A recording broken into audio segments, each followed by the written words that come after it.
L'économiste Jean Hendricks et son confrère Alexandre Lamfalussy ont mesuré l'emploi public en Belgique.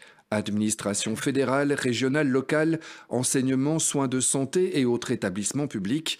Par rapport aux autres pays européens, la Belgique a plus ou moins la même quantité de fonctionnaires par habitant, mais les dépenses des administrations publiques sont beaucoup plus élevées. Pour les effectifs, en général, on les mesure sur base internationale comme la part dans l'emploi total. On est autour de 22%, c'est la moyenne européenne. Certains pays nordiques ont des taux beaucoup plus élevés.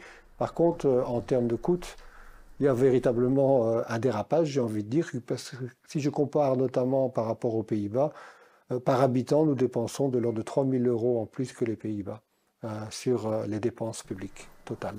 La rémunération des fonctionnaires n'est pas plus élevée en Belgique qu'ailleurs, mais les budgets publics sont davantage sollicités pour les dépenses sociales, par exemple. Ce qui change vraiment, c'est le modèle social et l'organisation de notre sécurité sociale. Donc tout passe par l'État fondamentalement et aucune place n'est laissée au privé pour compléter d'une certaine manière l'organisation des soins de santé et l'organisation des pensions. Donc chez nous, en fait, les pensions complémentaires sont réduites à peau de chagrin. Et les assurances santé complémentaires sont aussi très réduites. C'est le public qui prend toute la place. Aux Pays-Bas, on a plutôt un partenariat moitié-moitié, public-privé. L'étude constate par ailleurs que les emplois publics augmentent moins vite que les emplois privés en Belgique.